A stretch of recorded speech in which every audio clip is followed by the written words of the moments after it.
Muy buenas noches a todos. Nuevamente, gracias por estar en este espacio que hemos propuesto desde la Universidad Escuela Colombiana de Ingeniería y desde la universidad. Queremos propiciar estos eventos en torno a transformación digital, ciencia de datos, tecnología, y vamos con nuestra tercera charla. Nuestra tercera charla se titula Ciencia de datos para la democracia, de la ilusión técnica a la ética digital. Es un gusto en esta charla abarcar una temática muy importante y es no solamente la parte técnica, no solamente la parte algorítmica, que funcione el software, que funcione la predicción, el modelo, sino qué papel está jugando la inteligencia artificial, qué papel están jugando los datos en las democracias contemporáneas. Y para esto, para la tercera presentación, para la tercera sesión que tenemos de nuestro evento Dataverso, tenemos un invitado muy especial. Tenemos el gusto de tener a una persona que ha sido por más de 40 años experiencia en temas de transformación digital en organizaciones en Colombia y en la región. Es un experto, una persona que ha liderado proyectos en múltiples sectores, siempre un enfoque centrado en las personas, en la creación de un valor sostenible.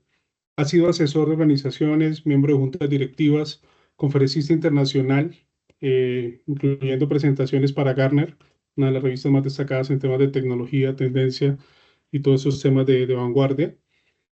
Actualmente es consultor en transformación digital e innovación. Tiene a cargo también su pasión, uno de sus gustos es el mundo universitario en temas como liderazgo, ciencia de datos, tecnología e innovación. Actualmente es un profesor de la Universidad Escuela Colombiana de Ingeniería. Tenemos el gusto de tenerlo en nuestra maestría de ciencia de datos. Hoy día tiene una electiva, una temática muy importante en temas de ciencia de datos. Y Joaquín Uribe, de verdad que muchísimas gracias por estar con nosotros. Es un gusto tenerte aquí en tu casa, Escuela Colombiana de Ingeniería, y muchísimas gracias por aceptar esta invitación, Joaquín. Bienvenido, Joaquín, a este espacio. Ahora, ¿están viendo mi pantalla? ¿Estás viéndola? No. No, estamos viendo tu rostro de tu fondo de biblioteca. Ya, perfecto. Joaquín, bienvenido a este espacio y es un gusto que estés con nosotros en la noche de hoy. Bueno, muchísimas gracias. Gracias, Wilmer, por esta maravillosa invitación.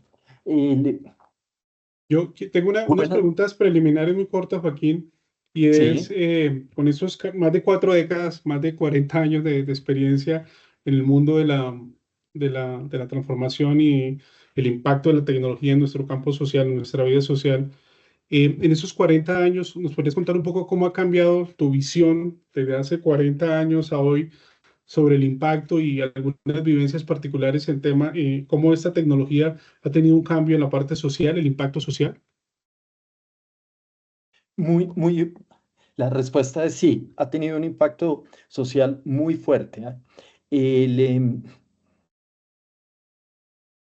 lo que hoy vemos que puede hacer la tecnología para que nosotros podamos hacer un mejor trabajo en la vida y en la sociedad es muy alto. Las tecnologías nos han invadido en todas las áreas en todos los sectores de la economía y en todas las áreas dentro de esos sectores. En la parte de gobiernos, de sociedad, es muy grande el cambio que se ha realizado, digamos, al utilizar tecnologías, desde cosas sencillas, como poder llevar bien el registro de las tierras en todos los países y a través del registro único utilizando sistemas digitales básicos, como ahora poder utilizar drones para medir terrenos, asegurar con tecnologías como blockchain, el que cada predio pueda ser único y se pueda ver desde todos los lados y en cualquier transacción, por ejemplo en Costa Rica, que lo están haciendo así. Entonces, la transformación se ha dado en todos los sentidos. En el tema de medicina, pues es sobresaliente lo que ha venido pasando. El tema de los gobiernos y la democracia, que son temas que vamos a tocar hoy, y cómo están tratando de transformarse, pues se ve muy grande. Entonces, en estos 40 años he visto un gran cambio Y en este momento que estamos en revolución industrial, con todo el mundo cyborg y la integración entre el ser humano y la máquina en forma mucho más fuerte, pues los cambios que vamos a ver todavía, pues es difícil inclusive imaginarlos. Imagínate. Bueno, Joaquín, una vez más muchas gracias a la audiencia, gracias por estar conectados. Quienes tengan preguntas las pueden escalar por el chat y al final de la intervención se las trasladaremos a Joaquín para que nos ayude con la respuesta. Joaquín, Perfecto. bienvenido y adelante. Bueno, muchas gracias. Gracias por la invitación. Hoy vamos, esto está dentro del contexto de ciencia de datos, pero el contexto más amplio es la utilización de todos estos datos a través de algoritmos y también el impacto que está teniendo hoy en día la inteligencia artificial. Nuevamente, gracias por la invitación. En esta presentación está quedando grabada y además pues el material queda a su disposición. Entonces estoy colocando un aviso de confidencialidad y uso académico. En poquitas palabras lo que digo es, esto es para uso académico y es para su beneficio y para que lo puedan trabajar y autorizo pues obviamente a la escuela a poder grabar y compartir en sus medios esta presentación. La presentación de hoy, tengo varios acetatos, voy a ir em, relativamente rápido sobre los acetatos con el fin de ir ilustrando los puntos, pero lo que me gustaría, lo que realmente buscamos con esto es abrir los ojos para poder tener preguntas y respuestas sobre el tema y entender el impacto que están teniendo, en especial los algoritmos. em, ya sean con inteligencia artificial o sin inteligencia artificial, en todas las decisiones de nuestra democracia, o sea, de la forma como nosotros nos relacionamos para vivir en sociedad. Voy a hablar de un poco de la ilusión técnica y dentro del foco que he trabajado a lo largo de estos años, me he preocupado mucho de los temas de ética digital, que es toda la relación que tenemos entre personas, empresas y cosas a través de plataformas, y todo manejado con millones de datos a unas velocidades altísimas con la capacidad de procesamiento que tenemos hoy. Entonces, de esos temas los voy a ir tocando. El primer, la entrada a esto, ¿qué significa democracia hackeada? Entonces, aquí tengo dos ejemplos. Uno es Eslovaquia en el 2023, un tema viral, la voz de el político que iba, un político sólido que venía con buenas probabilidades de ganar las elecciones. 48 horas antes de las elecciones aparecen pequeños videos muy cortos, pequeños archivos de voz muy cortos, con mensajes que buscaban o que decían que él estaba influyendo en los resultados electorales y que iba a lograr ganar las elecciones, porque podía manipular los resultados.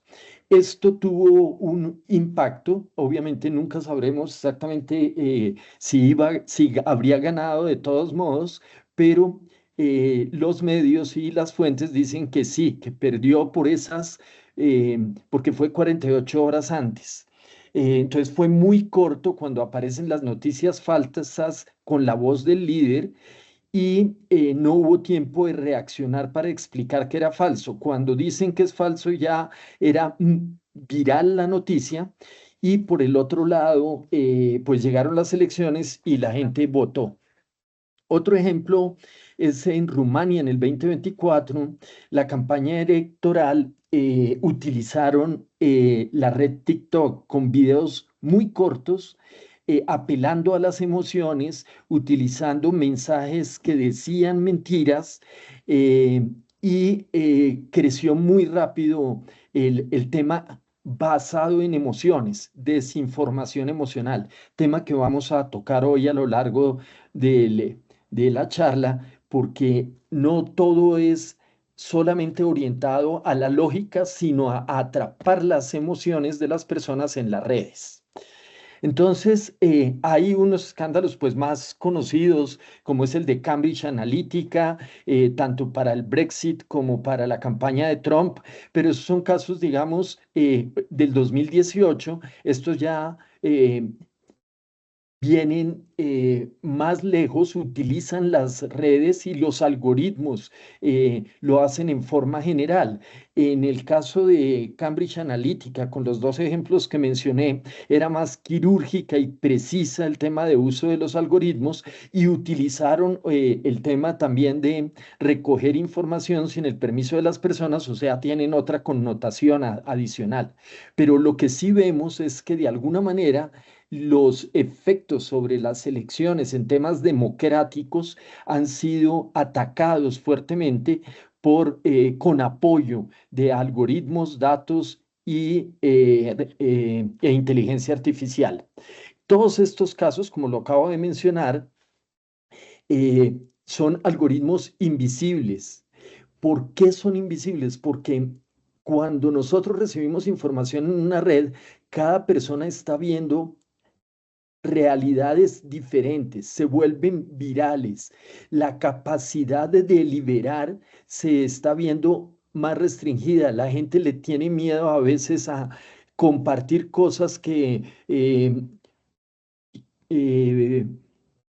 que sean para diálogo o para deliberar y prefieren no tener como el conflicto. Entonces, al alejarse del conflicto y no tener deliberación y creer que uno está correcto porque lo que ve en su red o es la imagen de lo que está pasando en la sociedad y eso no es así.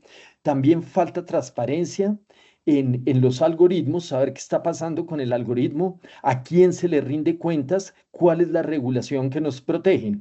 Y el feed, que es la zona que nosotros nos concentramos cuando utilizamos las redes, pues está orientado por los algoritmos. Para efecto de mi presentación, em, entonces voy a seguir el- estos 5 temas que están aquí: la ilusión del razonamiento, la opinión pública y comportamiento humano, la viralidad y captura del debate, justicia algorítmica y democracia automatizada.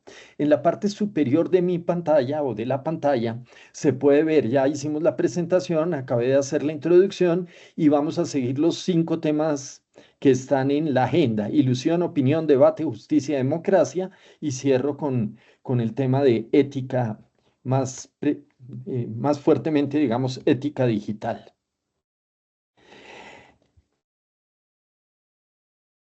Espero hayan visto el lorito. La ilusión del razonamiento. La inteligencia artificial LLM no razona, solo predice, no piensa, completa, no entiende, repite. Entonces voy a utilizar la analogía del loro. Lo que hace el LLM replica frases bien formadas, pero no sabe si son verdaderos. Y voy a tratar de explicar este concepto.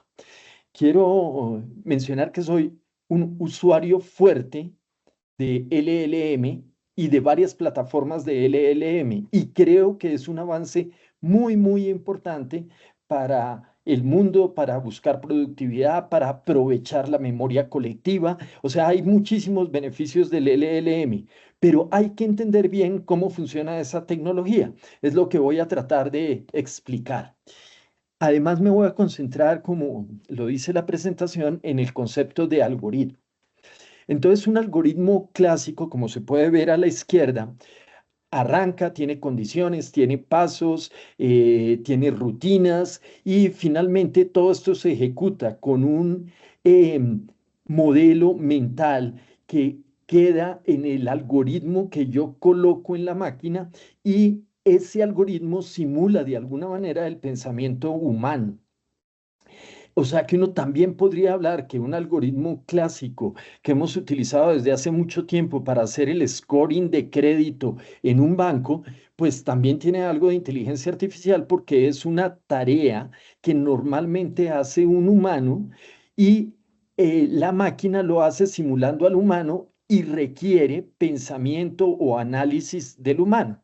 Entonces, para mí cuando uno habla de algoritmos, pues de alguna manera ya tiene inteligencia artificial, no tiene LLM, que son conceptos diferentes.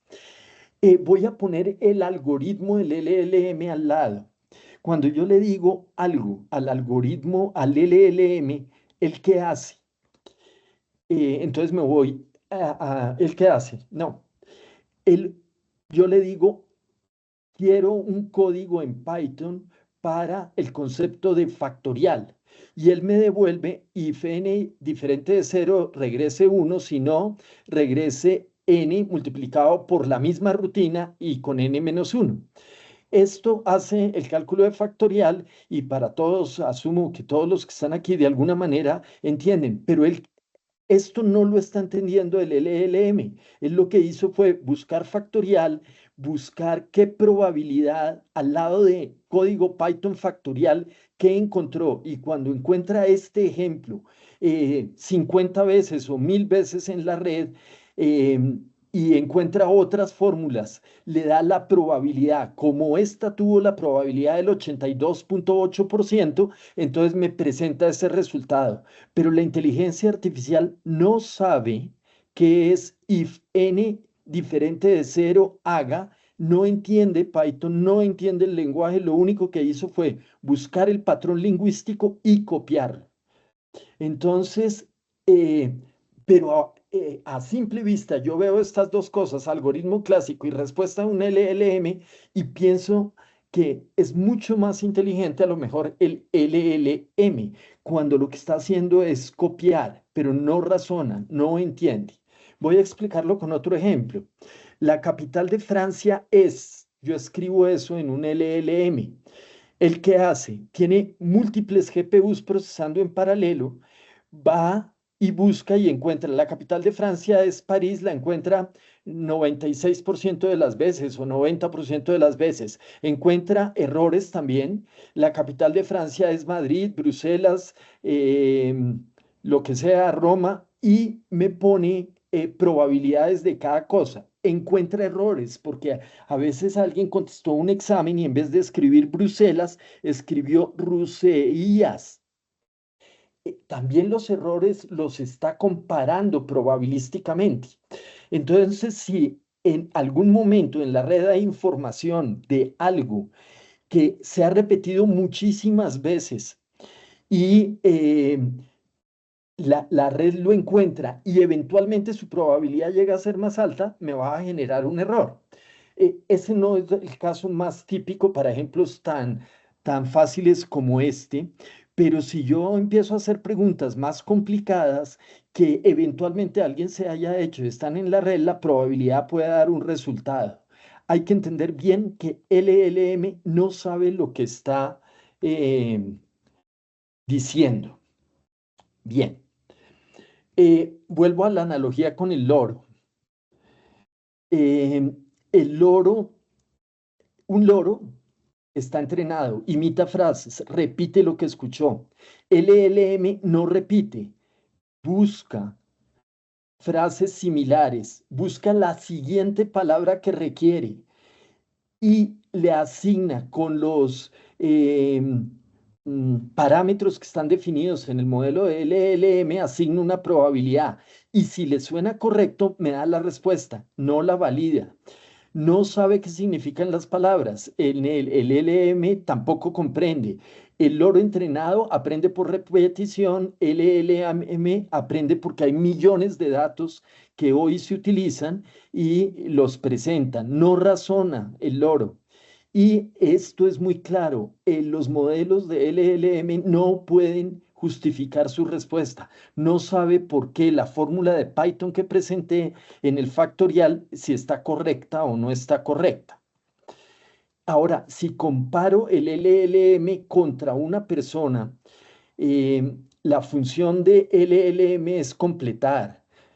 Su estructura es estadística, la capacidad, y esto es maravilloso, la memoria masiva, tiene muchísima información. Su modelo es copy-paste. Esquema utiliza tokens y parámetros. Entre más tokens tenga y mejor parametrizado esté el sistema, pues va a funcionar mejor. Y hace muy bien en lenguaje todo lo que tiene que ver con sintaxis. No es tan bueno en semántica, que es entendimiento. Si miramos el razonamiento del ser humano, infiere, deduce, valida hipótesis. La función de completar y en la forma que haga las preguntas al LLM, así sea con ingeniería de prompts, de todos modos parece pensar, me da respuestas bonitas, aparentemente valida las hipótesis, pero no sabe lo que está diciendo. O sea que yo tengo que revisar todo. La lógica es simbólica. Las personas utilizamos símbolos, utilizamos imágenes, utilizamos percepciones y utilizamos intuición. Tenemos la capacidad abstracta, entendemos y comprendemos. Bien, entonces empecemos a utilizar ya los datos y las herramientas. Esto, lo que voy a hablar, y de aquí en adelante, digamos, los 4 temas, los 5 temas, ilusión, opinión, debate, justicia, cada uno he utilizado fuentes eh, de la red. La ilusión de pensar es un artículo que publicó Apple a finales del año pasado, en el 2024, y lo que hicieron fue utilizar varios modelos de LLM para mirar cómo trabajan y qué mensaje nos da, qué es lo que quiero presentar. Lo primero que hicieron fue em, utilizar 4 juegos: la torre de Hanoi, los saltos de damas o checkers, jumping, atravesar el río y el movimiento de bloques.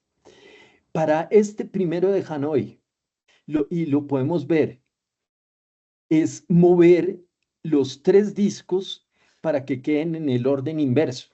Se lo dieron a herramientas. Utilizaron 2 tipos de herramientas genéricas, varias herramientas, digamos, de LLM y varias herramientas que llaman ellos Cloud Mass Thinking.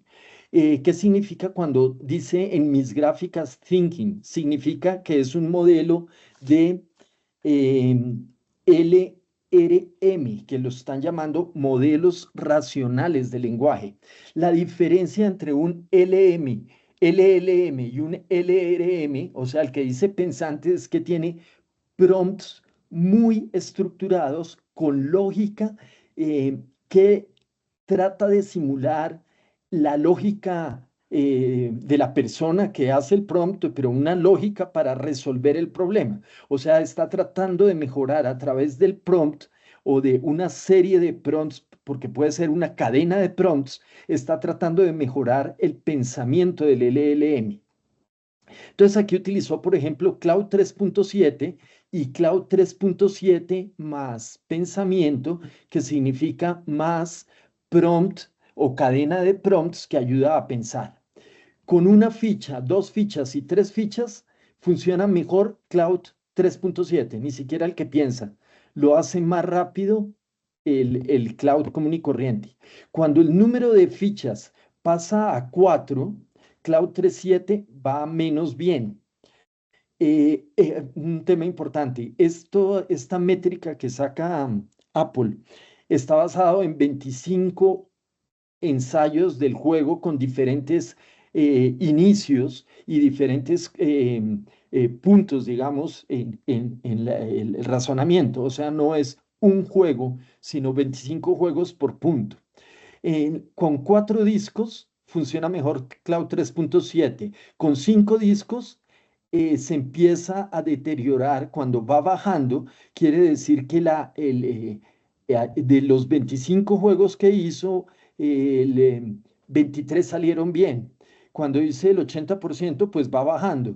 Cuando llega a 8 discos, los 2 modelos lo hacen mal. Cuando superan los 10 discos, ambos modelos lo trabajan muy mal. Mensaje: los problemas más complejos, las LLM no es capaz de manejarlo. Miren aquí para ese mismo juego las tres gráficas. La primera era la que teníamos en el otro lado, la transparencia anterior. La segunda, el número de tokens, muy importante. Está hablando 10.000 tokens, 15.000 tokens, 20.000 tokens para resolver el problema con 10 discos. ¿Qué pasa con los modelos? Que con estos dos, en este ejemplo, cuando llega a 10 discos, ambos modelos, tanto el pensante como el normal, em, empiezan a utilizar menos tokens. Es como si nosotros dijéramos, cuando el problema es complejo, deja de pensar. En la última gráfica, en la de la derecha, tenemos el, eh, el análisis de pensamiento, o sea, la lógica que sigue el modelo de LLM, que cuando nosotros marcamos, dígame en qué forma está pensando eh, y los tokens que va a utilizar, me da la respuesta. Entonces, cuando tengo, por ejemplo, el número 4 con 4 fichas y me dice 40%, quiere decir que al haber jugado el 40% de las veces y haberme mostrado el número de tokens para ese 40% de las veces, logra encontrar la respuesta bien con el 40% del pensamiento. Cuando llega al nivel 7, ha logrado avanzar más y encontrar el camino correcto cuando en el 80% de los tokens utilizados logra encontrar la respuesta. Pero fíjense que en los 25 casos, para el caso de 7, el 80, hay unos, hay que mirarlo con respecto a la gráfica de precisión. El 70% de los casos encuentra la respuesta correcta y en el otro 30% no la encuentra. Pero los que no encuentra es porque cuando llegó a cierto número de tokens dejó de pensar y falló. Entonces, esto lo único que está comprobando es que a medida que va utilizando más tokens y se va dando cuenta del racional en la forma de copiar, a medida que crece, pierde capacidad. ¿Qué hizo? Ay, ¿qué pasó? ¿Dejaste de compartir? No. Sí, se fue el compartir, no sé por qué. Perdón, pero vuelvo a hacerlo. ¿Me Tranquilo. ven? ¿Me ven nuevamente? Ya. Sí, señor. Y están viendo mi pantalla. Sí, estamos viendo. Ya. Volví. Sí, No sí. supe qué hice. Bueno. Entonces, miren el motor lógico. El humano representa el estado del juego. Cada vez que un humano mira un juego de estos, mira el estado general. Voy bien, aplica reglas paso a paso, puede corregir si falla y planea hacia un fin. Al lado están las respuestas del LLM. No representa el estado interno, solo predice texto que parece seguir reglas. No sabe si falló o si va bien o si va mal y autocompleta hacia donde haya más probabilidad. Un tablero piensa en cómo suena una buena jugada. ¿Por qué? Porque es un elemento una herramienta que mira sintaxis. Aquí hay ejemplos con los otros juegos y en la parte inferior con otras herramientas como DeepSeek. DeepSeek R1 es más pensante que la versión 3 y Cloud 3.7 Sonnet es más pensante que la versión 3.7 común y corriente. En todos los casos, cuando la complejidad crece, las herramientas se deterioran. En la práctica, yo como usuario de LLM, yo le doy un documento de PDF de 20 hojas, se lo lee en segundos, lo dividió en tokens, me trajo unos comentarios, pero si yo lo divido página por página y le mando 20 veces la página, las respuestas son muchísimo mejores. eso ya, pues para los que han trabajado estas herramientas lo deben tener claro. A medida que uno aumenta la cantidad de información que le está entregando al modelo, la precisión, la claridad y la perfección va disminuyendo. Pero aquí lo demuestran con datos, número de jugadas, herramientas y en todos los casos, no importa que sea GPT, DeepSeek o todas las herramientas que utilizaron en el ejemplo, este es público, este documento, además está en LinkedIn, por si alguien lo quiere buscar, entonces puede entender todos los detalles. Mi mensaje, estas son herramientas muy buenas que ayudan a mejorar la sintaxis de muchos textos, ayudan a comparar cosas, ayudan a encontrar respuestas de cosas que están en la red y según el problema que yo tenga, lo pueden hacer mejor o peor. Por ejemplo, aquí tengo en las dos gráficas de la derecha el problema de la Torre de Hanoi o el atravesar el río. Con la complejidad, ya sabemos que a las 10 fichas ya dejó de pensar el sistema de Torre de Hanoi. Pero en el caso de River Crossing nunca encuentra casi las respuestas. Es como si no hubiera entendido el juego. O hay menos información desde la perspectiva de este juego en la red que él pueda hacer copy-paste y darme respuestas correctas. Voy a un tema más con esta, la ilusión del pensamiento, y es que nosotros oímos hablar de que estos exámenes americanos como el SAT, el TOEFL y bueno, todos los que nos piden, se los dan a estas herramientas LLM y los hacen ya mejor que la gente. Y la respuesta con este ejercicio, ellos cogieron en Apple el MAT 500, que tiene 500 preguntas de secundaria y bachillerato básicas de problemas matemáticos, y se lo dieron. Y las herramientas se comportan muy bien. Cogieron un subset de este examen MAT 500 con preguntas y algunas actualizaciones al 2024, donde no todas las respuestas están ya en la red. El comportamiento desmejoró. ¿Por qué? Porque el MAT 500 lo han hecho muchísimas personas y seguramente el entrenamiento al modelo está muy completo en la red, entonces puede hacer el copy-paste. Mientras que cuando el examen es más nuevo, pues pueden copiar menos. Y eso se ve muy claro en el examen IM E25, que pusieron preguntas que no se habían puesto en exámenes anteriores y ya la precisión es menor. ¿Esto qué nos dice? Que si el modelo está entrenado, o sea, tiene de dónde copiar, va a contestar bien. Si el modelo no tiene de dónde copiar, no va a contestar bien, porque lo que hace es predecir palabras con base en una probabilidad y en un conjunto de parámetros que depende de lo que tenga en su modelo entrenado.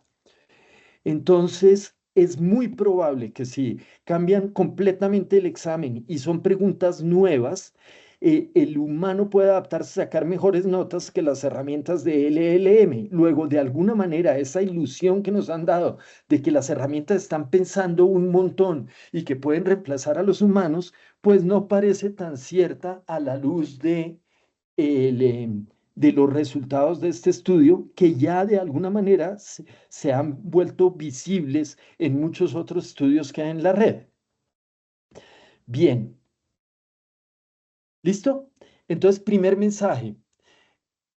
Cuando nosotros miramos toda el concepto de LLM y cómo se puede utilizar después en la democracia, tenemos que saber que son herramientas limitadas y si se utilizan para trabajos en el gobierno, escribir leyes, por ejemplo, pues hay que tener mucho cuidado porque si la ley es nueva no la va a poder escribir, no la va a poder copiar de otra ley de otro país. El primer país que la haga, pues está haciendo la primera ley, pues la herramienta le podrá ayudar en sintaxis para frases, pero no para tener una ley correcta.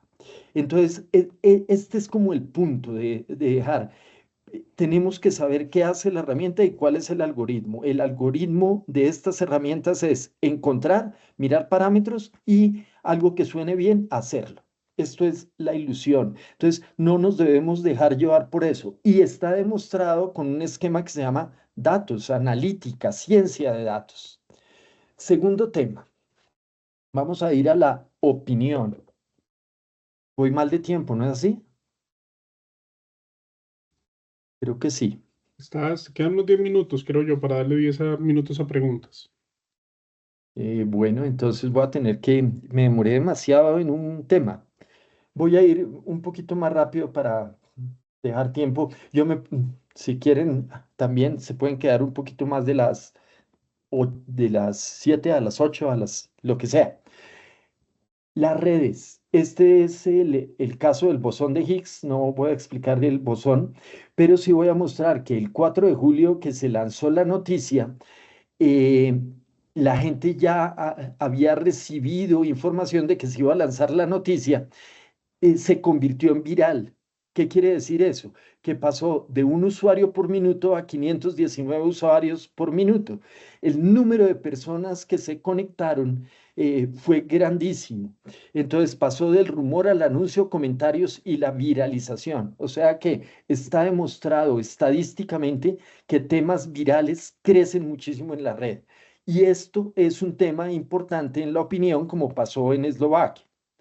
Listo. El siguiente tema quiere mostrar en los dominios A, B y C. Pensemos que son tres periódicos o tres fuentes de noticias: el New York Times, el Tiempo, la revista Semana. Todos tienen comportamiento interno en su sistema web, diferentes personas que miran diferentes artículos, y los links que esos sitios tienen a URLs con investigación o con estudios. Cada grupito tiene diferentes URLs o sitios donde puede funcionar. ¿Qué pasa en la realidad? Que la gente tiene páginas, grupos, y recibe esa información. Los algoritmos miran qué información presenta, se lo ponen en los feeds de las redes, y la gente después decide qué compartir y qué no comparte. Y además a algunas cosas le ponen like y a otros no, y eso genera lo que se llama compromiso de la audiencia. Este es un experimento del año 2020, basado en el estudio de Domenico. Aquí está el nombre completo: de Domenico, Área Social Media, del año 2023. Este es un tema importante. Estoy usando estudios de 2021, tal vez para adelante. Eh, Ese comportamiento que acabo de explicar, mirando el tipo de artículos y el tipo de sitios que la gente consulta, y poniendo si la mentalidad del artículo o del sitio que consulta tiene temas más conservadores, de mantener la democracia igual, de que las cosas no cambien, está en la zona de arriba. Si es más liberal y pide cambio y trabaja en otra dirección, las comunidades se van hacia abajo. ¿Qué encontraron en este estudio? Que las noticias contra los conservadores tienen más información mentirosa o información falsa. Por eso el color amarillo: entre más rojo esté, más falsa es la información. Entonces lo que muestra es que para los que tienen información conservadora, les llegan más noticias falsas, pero como ellos están en su burbuja, y viendo noticias de su burbuja y compartiendo noticias de su burbuja, se sesgan por noticias más falsas y se alejan más. Ellos tienen una realidad diferente, el grupo conservador del grupo liberal. Y eso se ve en el dibujito de abajo, que los rojos tienen unas redes, y la información y los nodos que comparten los que se llaman conservadores o ideología conservador son diferentes a las redes de los azules, y se ve. ¿Qué quiere decir eso? Todo el mundo se conecta con quien le refuerza las ideas. Eso en Colombia hemos visto muy claro, con los candidatos y con el gobierno, de que siempre los que están de un lado se refuerzan con información de un lado y los que están del otro, del otro. Aquí hay un ejemplo, todo esto nuevamente con métricas. Cuando se reenvían noticias, eh, el, re- el- el reenvío de noticias no cambia las creencias. Lo único que hace es crear más eh, polarización. Si no hay reenvíos, las noticias políticas bajan, las fuentes no confiables bajan y las fuentes moderadas suben. Entonces, cuando tenemos un ejemplo de algún evento ahora reciente en la burbuja que leo noticias, hay noticia de una intoxicación de alguien con un veneno. El día que paran el tema de reenvíos, inmediatamente cambia el comportamiento de todas las personas y además se deja de hablar del tema y la posición emocional con respecto al caso deja de influir. Eso nos pasa con muchísimas noticias. El momento en que paran de contarnos la noticia, eh, el tema deja de polarizarnos. Los reenvíos polarizan. El feed, bueno, aquí el tema de los feeds en los elementos pueden ser cronológicos o no cronológicos. ¿Qué significa cronológico? Noticia que sale, noticia que presento y yo voy recibiendo desde la noticia más nueva hacia abajo, está en orden inverso el feed. Entonces, cuando entro a mi red, veo la última noticia y tengo que ir bajando en el sistema para ver las otras noticias. Aquí hay noticias manejadas por algoritmos y noticias manejadas por el feed. Lo que uno ve estadísticamente con el punto negro, tanto en Facebook como en Instagram, es que eso no cambia las posiciones mentales de las personas. Lo único que disminuye el feed algorítmico al cronológico es el, el enganche que yo tengo con el tema. Disminuye cuando el feed es cronológico. Si no, no tiene mayor efecto. ¿Por qué? Porque las burbujas ya están armadas y generalmente una vez que yo estoy armado y tengo las noticias y creo lo que creo, ya tengo los iconos definidos, ya tengo mi posición mental y me comporto con la posición mental. Esto crea un concepto que se llama hipnocracia, que es todo el estudio de cómo puedo manipular la atención y la percepción de las personas. El mensaje aquí es, las personas no saben lo que no saben. Y si las personas de ciencias de datos y los que entendemos algoritmos y los que trabajamos en todo eso no le ponemos atención, pues no vamos a saber del tema. En debate, lo que me voy a ir, pues para poder llegar como al final de esto, es el un concepto importantísimo, que es si no te cobran, no eres cliente, eres producto. ¿Qué quiere decir eso? Que lo que buscan todas las plataformas es que la gente esté enganchada con la plataforma y quién gana, que es lo que tengo en el slide anterior, pues los ads. ¿Por qué? Porque lo que buscan es que nosotros compremos en las redes o nos enganchemos. Bien, este modelo entonces nos lleva ya al tema de desorientarnos democráticamente, porque cada persona está viendo una realidad diferente a está viendo la realidad que se ha creado en sus subgrupos y en sus burbujas de información. Entonces, el debate público, que es la parte que quería hacer énfasis en esta parte de la conferencia, el debate público se pierde un poco porque la gente le coge miedo a debatir y además se polariza y además como tiene información inválida en su cabeza de cosas que le han compartido falsas, entonces se vuelve muy difícil hacer el debate. Cuando no hay debate, las democracias pierden. Bien, tengo un ejemplo breve del tema de justicia. No sé si lo... esta era la pregunta del principio de cómo han venido cambiando los modelos. Aquí tengo tres ejemplos de Francia.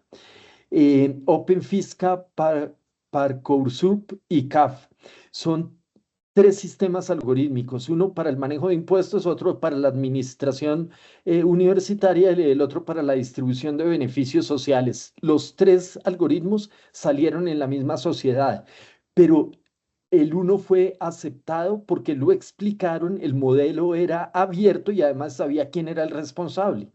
El de la administración universitaria no, y el de distribución de beneficios mandaron auditorías a personas que no correspondían. Entonces, dejar en manos de los algoritmos las decisiones de las personas es un riesgo. Y estos son ejemplos de cómo los gobiernos van colocando herramientas o algoritmos, no necesariamente LLMs, algoritmos para el manejo, y esto genera mucha incertidumbre en las sociedades. El ejemplo de los jueces eh, es el otro que traigo aquí. Los jueces, ser juzgado en Estados Unidos, según el estudio de MIT que está acá, eh, en lunes tiene mayor probabilidad de que para un tema menor yo tenga encarcelamiento preventivo.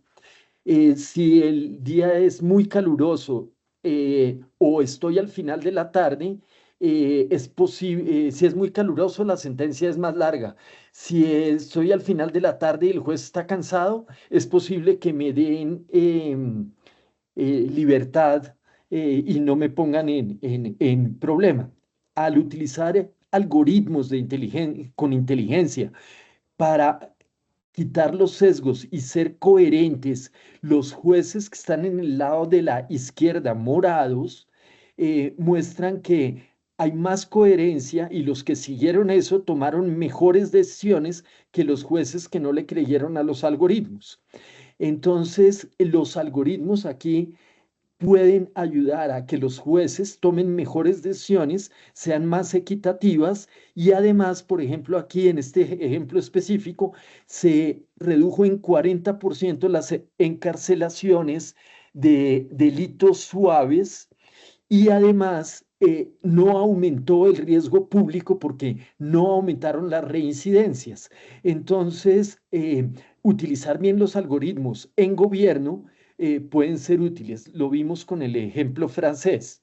Entonces tengo aquí una frase que dice, la justicia mejora cuando los algoritmos ayudan a decidir, pero los humanos siguen siendo responsables de explicar, corregir y legitimar la decisión. Bien, ¿dónde se está invirtiendo la plata para la democracia? Entonces por ejemplo, aquí hay 100 iniciativas analizadas por este artículo del 2025 de este año que se llama La civilización que viene. Y estos algoritmos, eh, ¿quién está haciendo todos estos programas y los algoritmos y qué buscan relacionado con la democracia? Entonces hay tres modelos, unos que quieren proteger la democracia, otros que la quieren reforzar con inteligencia artificial y otros reemplazarla. ¿Qué significa reemplazarla? Por ejemplo, que cuando yo tengo un delito menor sea una máquina la que me condena. Ya estamos viendo que las multas de automóviles le sacan la foto y uno pues termina pagando electrónicamente, entonces el que puso la multa fue una máquina. Eh, pero los gobiernos están interesados en que cada vez haya más cosas que lo hacen. Los conservadores entonces dicen, no, tiene que haber mucha más intervención humana. Y hay gente que está en la mitad, como el ejemplo de los jueces, que dice, yo necesito algoritmos e inteligencia artificial que me ayude a tomar mejores decisiones. Pero lo que vemos es que está dividido en 30% básicamente cada una de estas tres tendencias. ¿Y cómo lo saben? Con base en estas 100 empresas que están haciendo algoritmos para la democracia, iniciativas. ¿Quiénes invierten en esas iniciativas anteriores? Entonces está Google, Open Society, las Naciones Unidas, el Foro Económico Mundial, Meta, OpenAI, ¿sí? ¿Cuáles son privadas y cuáles son públicas? Casi todo es privado. ¿Cuánta plata están invirtiendo esas empresas? 139.000 millones de 139.000 millones están invirtiendo en todas estas, no, no tengo aquí, no recuerdo bien el periodo. Hay más iniciativas en los Estados Unidos y menos en Europa, pero Europa sigue con el tema de legislar. La legislación va más amplia con respecto a todos estos temas en Europa que en los Estados Unidos. Si viene la pregunta, ¿y América Latina, quién está diseñando nuestros temas? La ley de inteligencia artificial se acaba de caer ahora en Colombia en el Senado. Pero ¿quién está pensando en esto? ¿Y qué están pensando nosotros, las universidades, las empresas públicas? ¿Nos vamos a dejar eh, generar por toda esta información de los sitios? Entonces, mi cierre es, podemos utilizar la ética para eh, atacar. Lo primero que uno tiene que usar es, mientras haya desigualdad, desempleo y desconexión de las instituciones, no vamos a resolver los problemas de la democracia. Hay que reconstruir la sociabilidad, hay que buscar deliberación. El control de los algoritmos deben y debemos saber que cada algoritmo debe ser transparente, explicable y debe haber auditorías. Tenemos que educar a la gente para el pensamiento crítico, la ciudadanía digital y la cooperación, y ampliar el contrato social de tal manera que nos podamos conectar y afirmar. Y para el público que está acá, somos personas que trabajamos la ciencia de datos, los datos los elige las personas eh, que trabajan en datos. Los modelos los entrenan estas personas, pero lo que hacen afecta a la sociedad. Entonces, aquí yo invito a todo el mundo a ser muy ético en la utilización de set de datos, algoritmos para presentar la información. Muchas gracias. Tal vez termino con esto invitándolos en la escuela a participar en este programa de ciencias de datos y en todo lo que hacemos en datos en la escuela. Y el segundo tema, yo quería mostrar que en la ciencia de datos y cómo los datos influyen en la sociedad, y influyen en la democracia, y influyen en lo que se llama hoy ciencia social computacional, que es todos los temas que he estado mirando, pues sin ciencia de datos no funciona. Y sin gente ética tampoco. Esto era lo que tenía para ustedes. Qué pena que fui, creo que no dejé tiempo para preguntas. Joaquín, muchísimas gracias. Tenemos chance aquí a dos preguntas que nos hacen, agradeciendo una vez más el tiempo y la temática, me parece muy, muy interesante. Voy con dos preguntas que nos hace aquí por el chat. Uno nos hace María Paula Meléndez. Gracias por tu pregunta, María Paula. Y María Paula dice que ella se refiere al artículo o al caso que presentaste de Apple. Entonces dice que efectivamente se muestra que fallan, la mayoría fallan, es por lo extenso del proceso y el número de tokens que necesita el modelo. Aunque todos sabemos que no razonan, ¿qué opinión te merece esta crítica metodológica? El, para mí, LLM es una herramienta que acaba de salir, digamos que venimos perfeccionando, que está utilizando esquemas nuevos, algoritmos relativamente nuevos, que tenemos que aprender a entenderlos para poder perfeccionar su uso.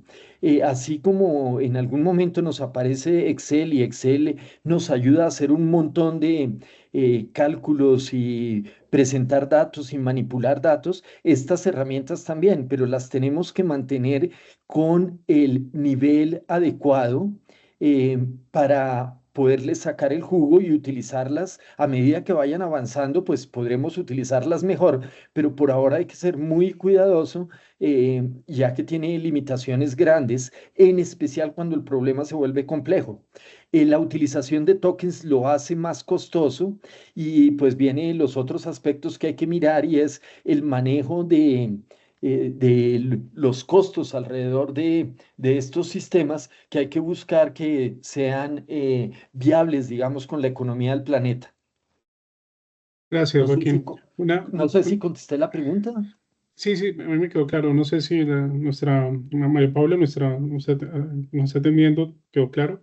Pero hay una pregunta interesante que hace Diego Mauricio. y es quizás sin entrar tan de fondo a la parte política, y es cuál es tu percepción o por qué crees que a la clase política, al Senado, lo manifestaste al cerrar, no les interesa la inteligencia artificial y quizás como que estas normativas, estas regulaciones le dan en la espalda. Y Diego pregunta, ¿será que le temen a que estas tecnologías, por ejemplo, puedan permitir llevar a cabo un monitoreo sobre sus actos y llevar a cabo descubrimientos de temas de corrupción, por ejemplo? ¿Por qué crees que podría estar pasando eso en Colombia?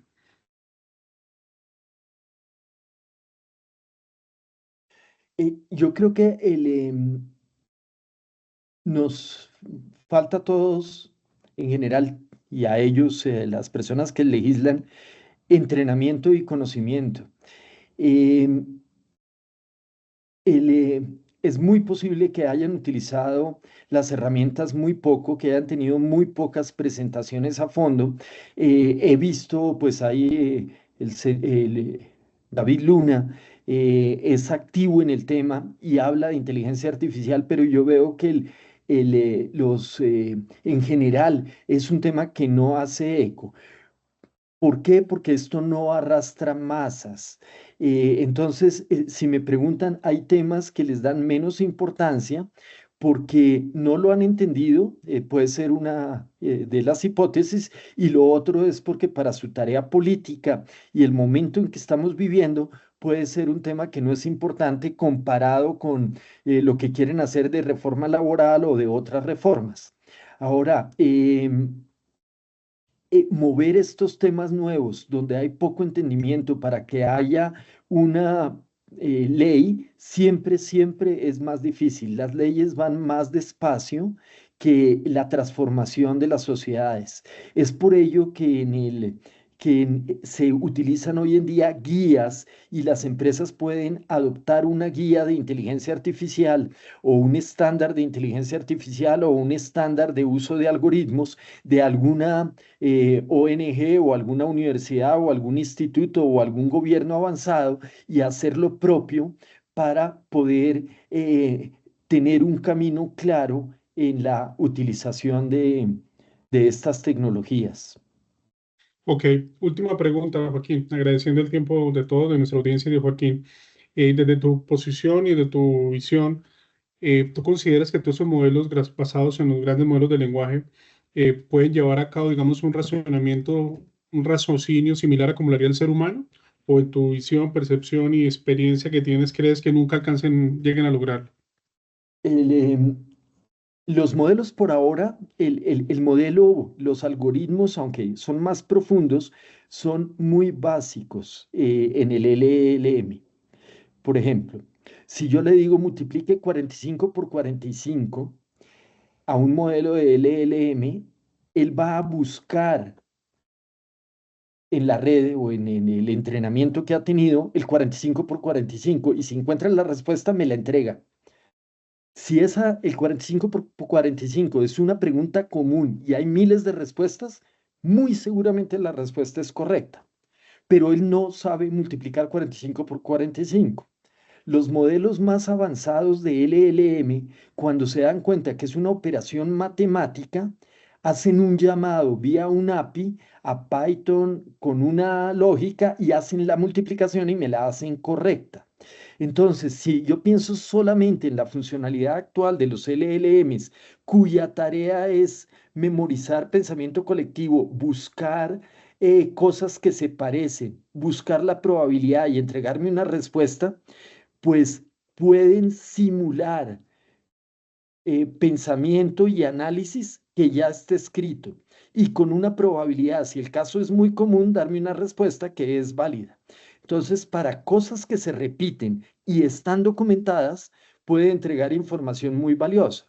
Ahora, creo que utilizar el ELM para lo que sabe hacer, mezclado con algoritmos, eh, como lo hace los algoritmos de Watson, que hacían análisis y proyectaban jugadas y tenían procesos de decisión incorporados, pueden mejorar la respuesta total utilizando conceptos de inteligencia artificial. Es que hay que tener bien claro que el LLM solo es una de las herramientas con uno de los conceptos de inteligencia artificial, pero la inteligencia artificial, como lo mencioné pues es el elemento de imitar el pensamiento del hombre a través de una máquina. Y pues hay muchísimas herramientas que hacen eso y la combinación de todas pueden ayudar a hacer análisis buenos eh, que le ayuden a las personas a tomar mejores decisiones. Siempre, por ahora, afortunadamente, requieren intervención humana. Ahora, si la persona no está educada y no entiende, es Mm. posible que estas herramientas lo hagan mejor, porque Bueno, ambas tienen ignorancia. excelente, Joaquín. Joaquín, agradecemos muchísimo tu participación. Ha sido una charla muy inspiradora y también que nos ha provocado a quizás replantear preguntas que antes no éramos conscientes de lo que está pasando detrás de esto. Muchísimas gracias, Joaquín. ¿No? Con todo gusto. Espero haya Bueno, sido útil para la audiencia. a todos quienes se conectaron, muchas gracias por su presencia. Creo que ha sido una charla muy retante, nos ha dejado muchas preguntas. ¿Cuál es el papel de la tecnología, de la inteligencia artificial, los datos en nuestras democracias? Agradezco una vez más el tiempo de todos, les deseo una feliz noche y nos veremos en una próxima sesión con otro experto, con otro conferencista en temas relacionados con tecnología, ciencia de datos, inteligencia artificial. Muchísimas gracias a todos y feliz noche. Gracias, Joaquín. Gracias, gracias por la invitación.